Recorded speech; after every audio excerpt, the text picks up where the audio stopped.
The lock clicked behind me for the 730th time. I know because I counted every single day, every single hour in that basement. 2 years.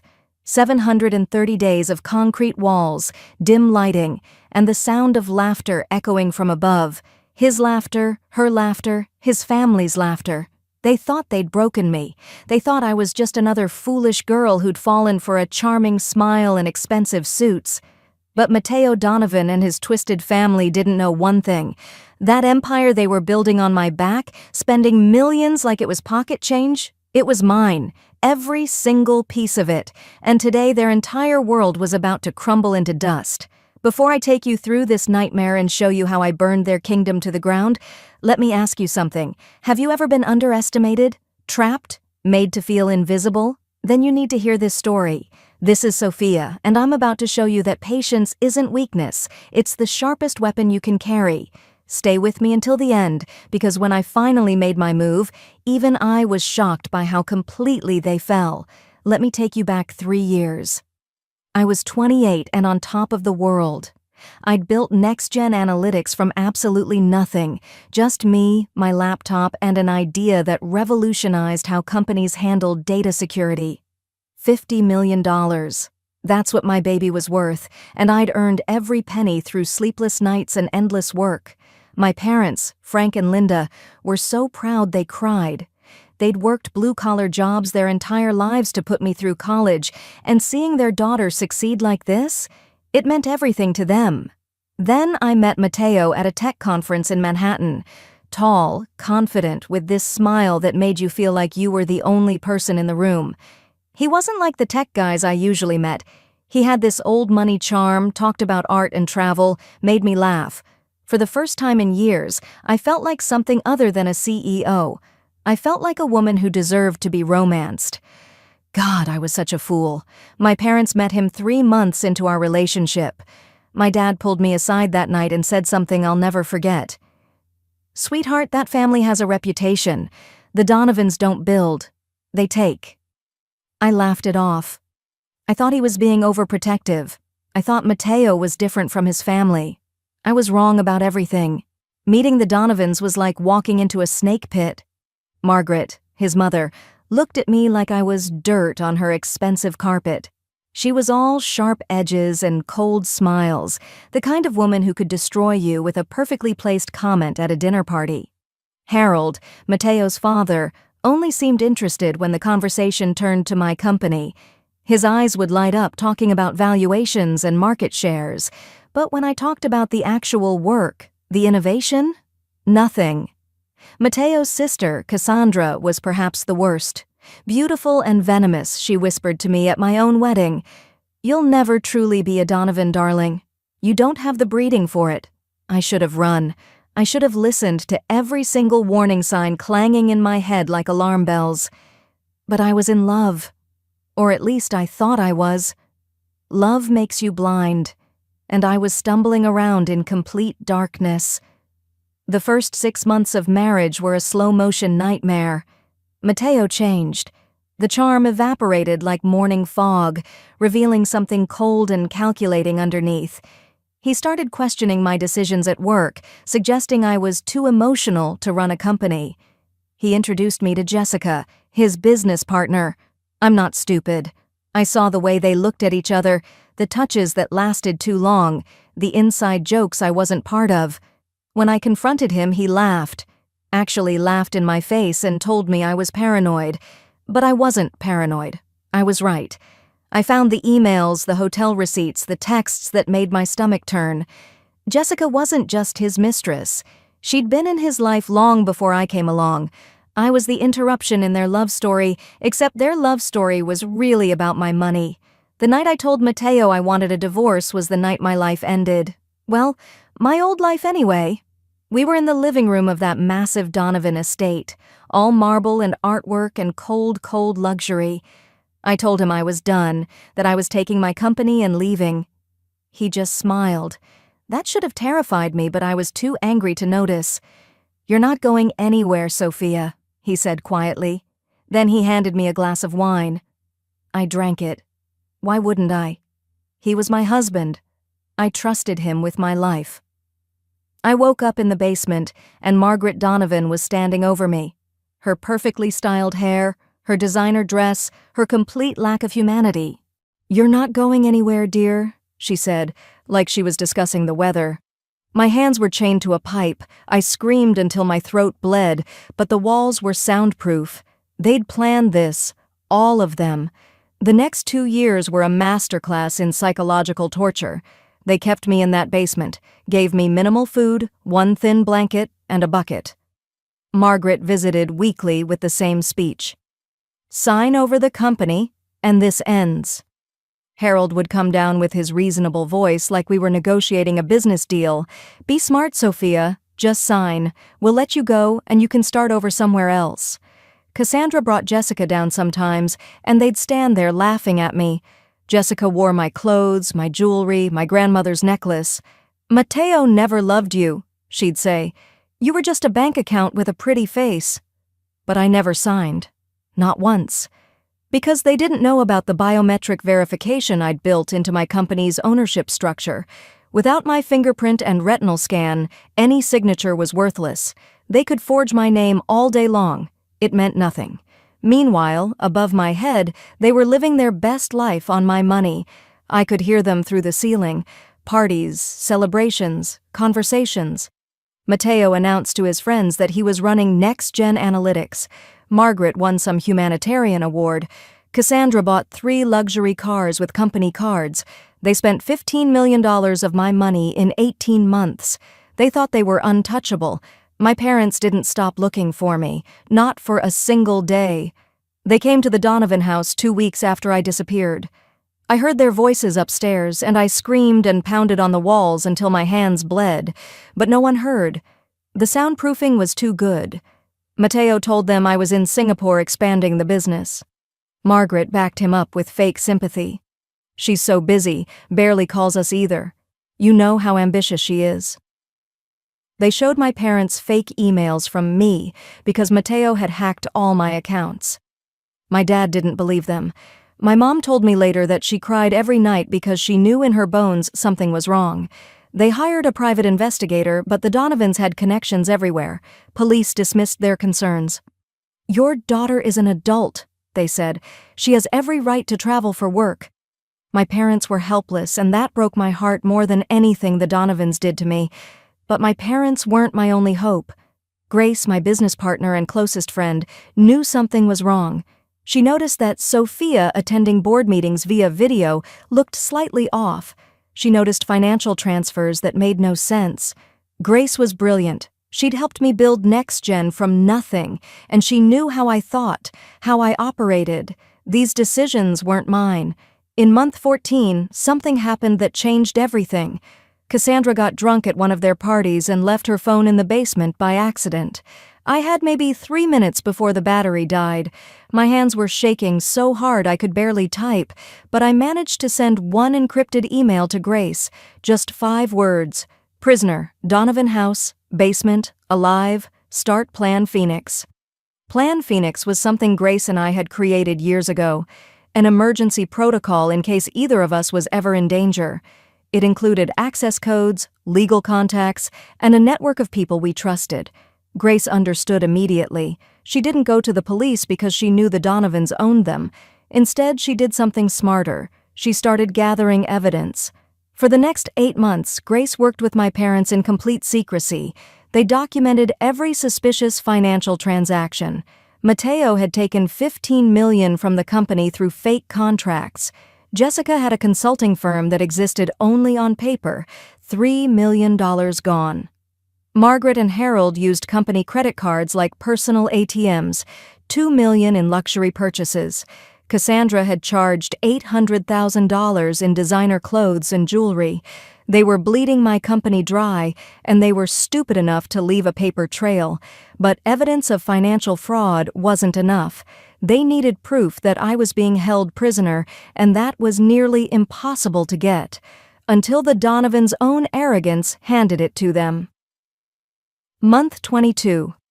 The Donovans decided to throw a massive charity gala. Mateo was going to announce a $5 million donation from Next Gen Analytics to various causes.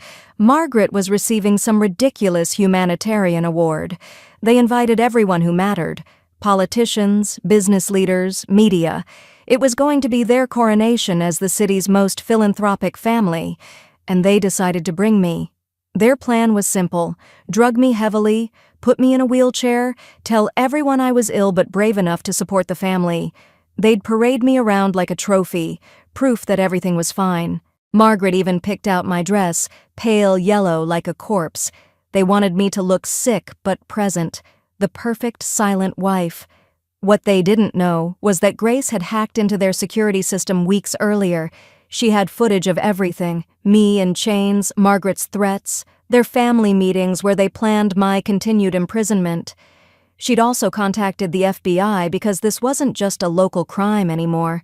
This was kidnapping, fraud, and conspiracy on a massive scale.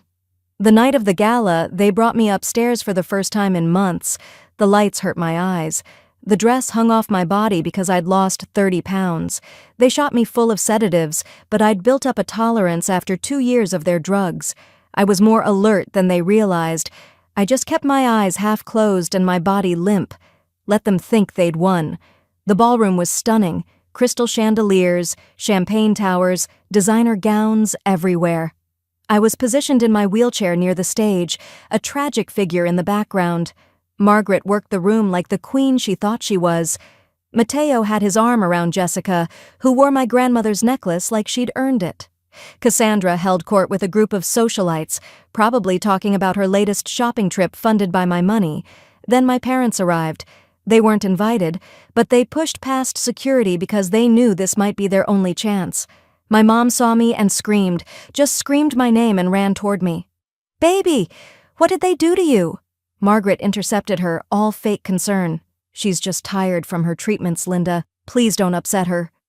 My dad was right behind her, and I saw his face crumple when he saw me. "What treatments?" he demanded. "Where has she been?" Harold stepped in with his calm, lying voice. "Singapore General Hospital.